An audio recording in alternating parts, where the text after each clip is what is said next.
A very good evening and welcome to the national broadcast. I'm Malsha Dharmavardhana. I'm Mubin Hettiarachchi and here are today's headlines. The President instructs district secretaries to be prepared to work with renewed energy under the new normality to overcome COVID-19 pandemic setbacks. Appropriation Bill for 2022 presented to the Parliament, the budget speech on the 12th of next month. Advanced level and scholarship examinations postponed. Recommendations to administer the third dose of the vaccines for persons above the age of 20. The final report for the restructuring of the Central Cultural Fund handed over to the Prime Minister. A letter to Attorney General citing that the teachers' protests violate the children's freedom to education. 3 female senior superintendents of police promoted to the post of Deputy Inspector General of Police for the first time in history. Now on to those and more stories in detail. On today's top story, President Gotabaya Rajapaksa has told district secretaries to be prepared to work with renewed energy under the new normality to overcome COVID-19 pandemic setbacks suffered in all sectors during the last 2 years. The President made these remarks at a discussion held with district secretaries through video conference today. Even though the government was not able to achieve the desired goals as planned, it was able to successfully control the COVID-19 pandemic as a result of the commitment of all parties. The President pointed out that it is the responsibility of all to achieve their respective goals without missing the existing opportunity to adapt to this new normality with vaccination drive. The efficiency of the public service is a key factor in maintaining the economy under the new normalization in the coming period. The entire state machinery must work with the dedication and enthusiasm to meet the needs of the people. The district secretaries stated that everyone is committed to provide a fast and more efficient public service to achieve the goals by providing strength to implement the decisions taken by the President. The government is engaged in a program to improve the living standards of about 70% of the rural population that are engaged in agriculture. The President said that a green economy along with the organic fertilizer policy, a shift towards renewable energy instead of fossil fuels and coal, a revival of tourism industry and a strong and conducive environment to investment opportunities are among the challenges that need to be faced with commitment. The district secretaries pointed out the need to amend the circulars and ordinances which are not relevant and act as an obstacle to achieve these goals. The current situation was reviewed at length and the President emphasized that he was ready to clear the obstacles that lie ahead for a fresh start covering all sectors. Secretary to the President P.P. Jayasundara and Principal Advisor to the President Lalit Veeratunga were also present at the occasion. Appropriation Bill for 2020 was presented in the Parliament by Minister Basil Rajapaksa today.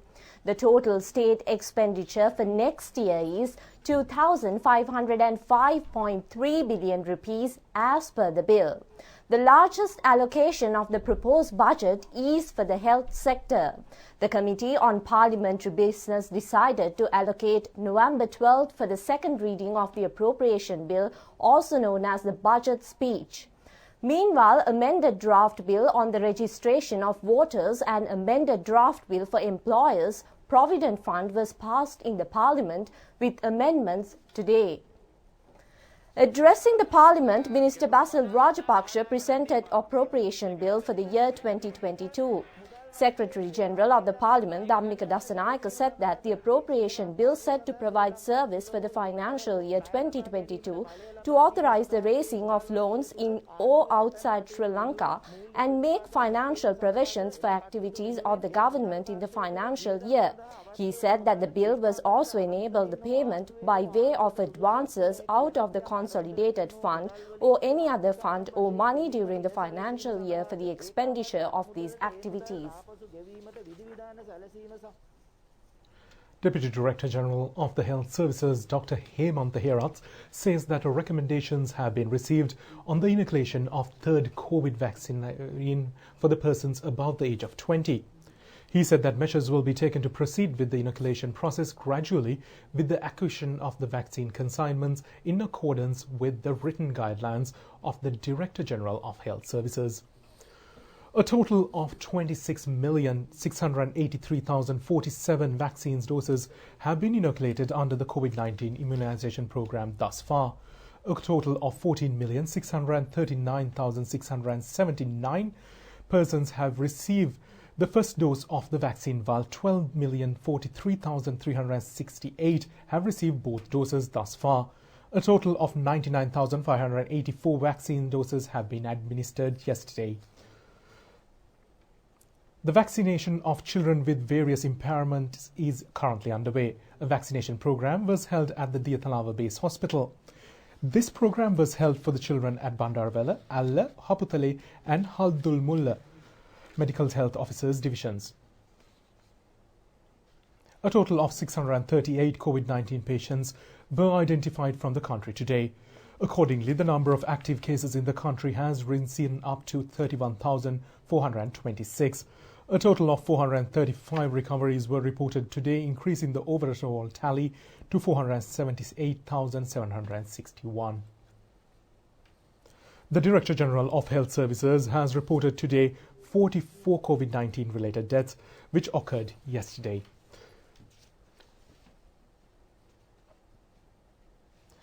Acting Australian High Commissioner to Colombo, Amanda Jewell, said that Sri Lanka has achieved success in the mitigation of the COVID-19 outbreak in the country as well as the inoculation process. The Acting High Commissioner met Minister Mikelia Rambukwala at the Ministry of Health premises today. A consignment of medical equipment and medications worth more than $842,000 were donated at the occasion. Representatives of UNICEF to Sri Lanka, Kristen Skog, was also present at the occasion. Secretary of the Ministry of Health, Sanjeev Munisinghe, Deputy Director General of Health Services, Dr. Asela Gunawardena were also present.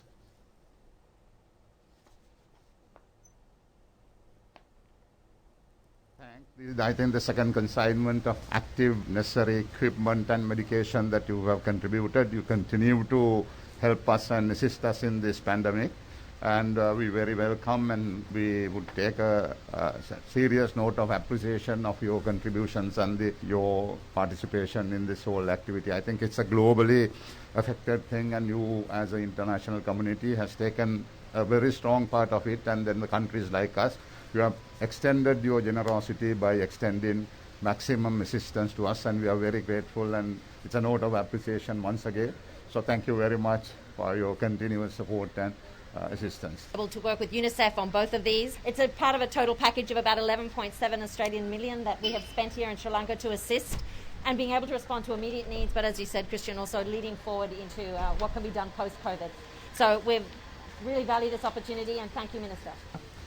To ensure that we respond, that we move forward, and only by cooperating can we do this together and have a positive outcome for the children and for the adults of Sri Lanka. So thank you very much for the collaboration, cooperation and support, and we look forward to continually working together. Thank you. 2 heated humidigation therapy units for the treatment of COVID-19 patients have also been donated to Kandy National Hospital and Thilippally Base Hospital in Jaffna yesterday. The relevant donation was made by Air Force Commander Air Marshal Sudarshana Patirana at the Air Force headquarters. The relevant units have been manufactured in Sri Lanka by the Air Force. The relevant units were all handed over to Dr. Prasad Gunasinghe from Kandy National Hospital and Dr. Rajiv Nirmal Singham from the Thilippi Base Hospital. General Manager of Sri Lanka Railways, Dhammika Jayasundara, said that arrangements have been made to resume railway operations from the 15th of this month. Deputy Director General of Health Services, Dr. Hemantha Herath, briefed on the discussion taken by the health authorities to administer a 3rd dose of vaccine for the fully vaccinated persons. He made these remarks during a media briefing held today.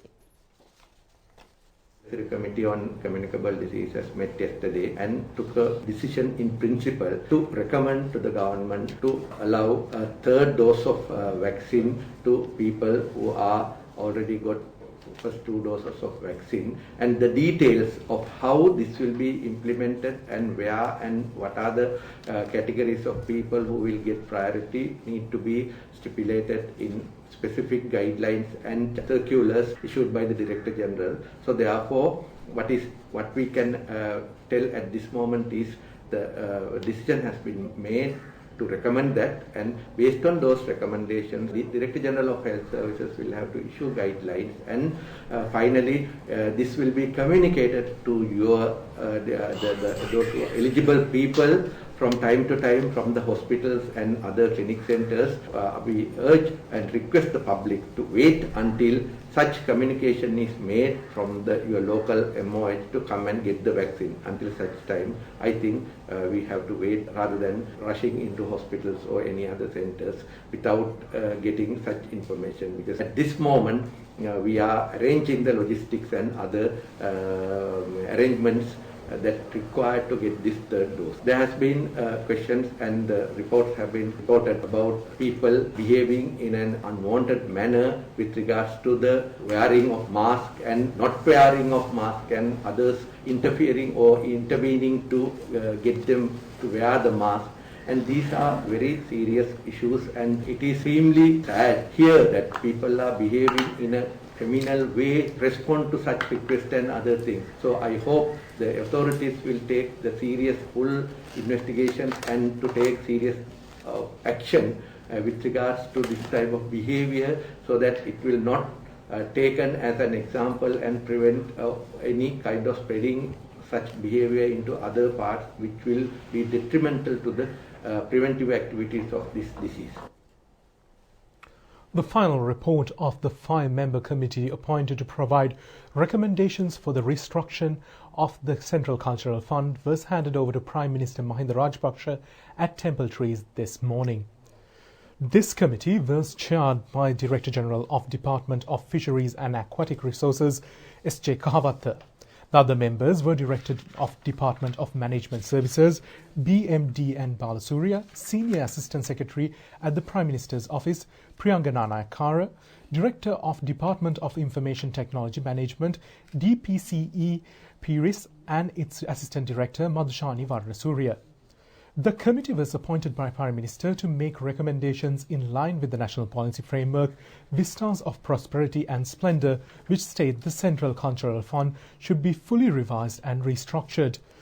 The Prime Minister accepted the report and stated that the implementation of these recommendations would enable the Central Cultural Fund to become a more effective institution in achieving its objectives in the future. At the same time, the Prime Minister instructed officials to issue all-inclusive one online ticket for foreign tourists visiting Sri Lanka to enter all archaeological sites in the country. The final decision in this regard will be taken after consulting the Tourist Board. The Prime Minister pointed out that having obtained tickets for several archaeological museums in the same area would cause various inconvenience to local tourists, and therefore checked the possibility to introduce one ticket at a reasonable price covering all museums in a particular archaeological site. Secretary to the Prime Minister Gamini Senarath, Secretary to the Ministry of Buddha Sasana, Religious and Cultural Affairs Professor Kapila Gunawardena, Public Trustee of Sri Lanka Ganesh R. Dharmawardena, Director General of Department of Archaeology Senior Professor Anuramannatunga, Director General of the Central Cultural Fund Professor Gamini Ranasinghe were also present at this occasion.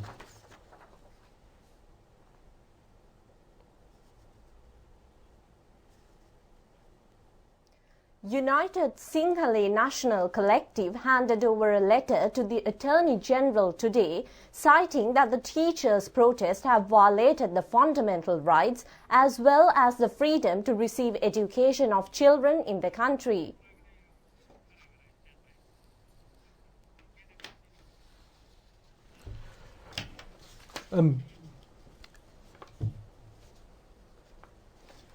Meanwhile, a media briefing was held today for the 6-month roadmap to ensure essential economic and financial system stability.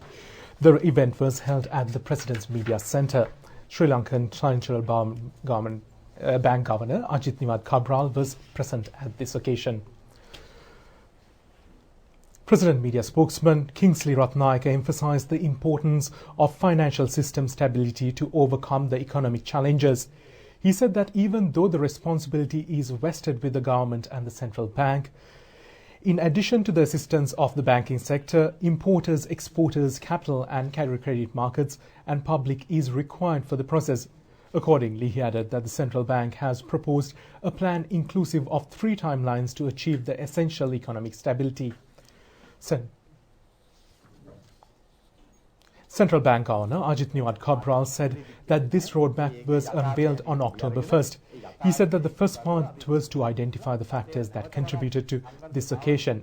He said that they briefed on these factors and explained the measures should be taken to divert this country towards development once more.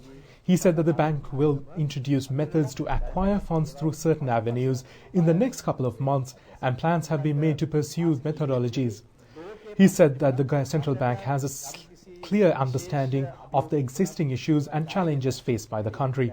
He added that the necessary funds to obtain the required quantity of fuel have already been allocated without leaving any shortcomings in the process. Minister Dallas Alahaperuma says that the Press Council Act should be evolved to implement humanitarian, media ethics and positive regulatory. He made these remarks during a discussion held at Mass Media Ministry today with the representatives of Sri Lanka Electronic Broadcasters Association. The discussion was held on many issues pertaining to the betterment of mass media sector, including the establishment of the Institute of Chartered Journalists of Sri Lanka, revision of Press Council Act and digitalization of the television. The minister said that he expects to mediate and suggestion from the Electronic Broadcasters Association and Editors Guild on the preparation of courses and training at Higher Education Institute for Journalism. The minister also mentioned that measures will be taken to coordinate media units of 2,000 schools across the country and to produce a generation of journalists with international level high professional competency. It was proposed to appoint a coordinator for each organization representing Electronic Broadcast Association to move forward these measures. Asidi Peramaga website and Good News monthly magazine was launched today. It has been designed to cover all development projects, programs and ministries in the country. The event was held with the participation of Minister Dallas Alahaperuma. Ministry Secretary Jagat P. Vijayveera was also present at the occasion. Asidi Peramaga discussion program under the E-Pirivena Global Project for Pirivena Education was held today. The event was jointly organized by the Ministry of Mass Media, National Development Media Centre, Asidi Peramaga team and the Government Information Department. State Minister Vijit Berugoda, Ministry Secretary S.H. Harishchandra, Director for the Pirivena Education, Venerable Vatina Pahasomananda Thera and Venerable Denmark's Metta Vihari Thera were present at this occasion. Meanwhile, Air France will commence its operations in Sri Lanka from November 5th. Accordingly, 3 direct flights will be operated within the period of 1 week between France and Sri Lanka. This agreement was reached during the special meeting between representatives of the Air France Airlines and Minister Prasanna Rantunga, who is taking part in an international French tourism expo currently held in Paris. The relevant meeting was held at the exhibition hall of the Sri Lanka Tourism Development Authority at the French Tourism Expo. Attention was directed to provide a special package for passengers arriving to Sri Lanka through Air France.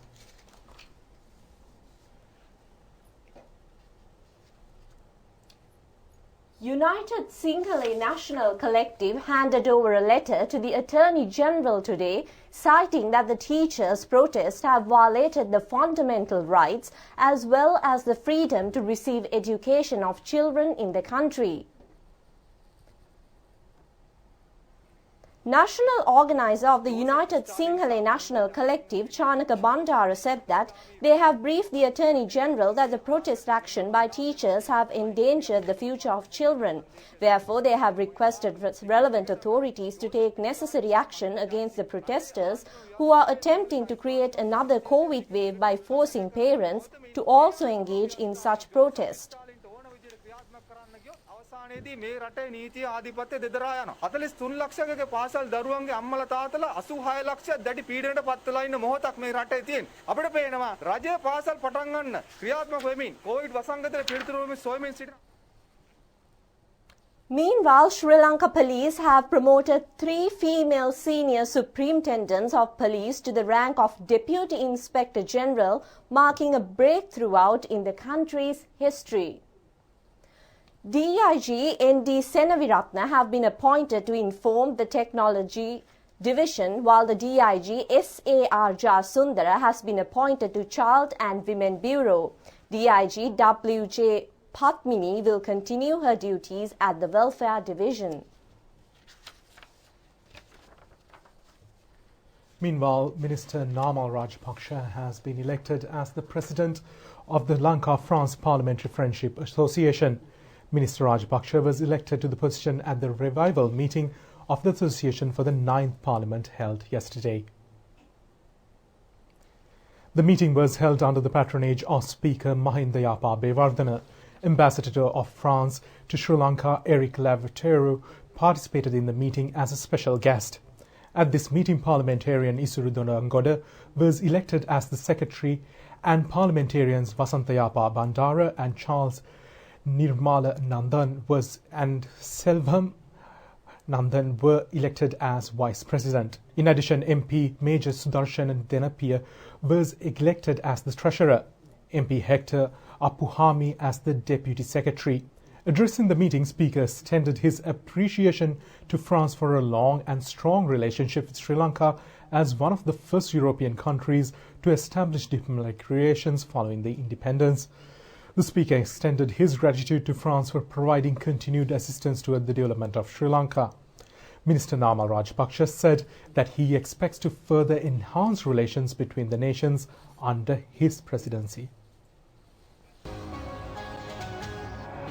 That's it for tonight's English News Update. Thank you for joining us. Good night. Good night.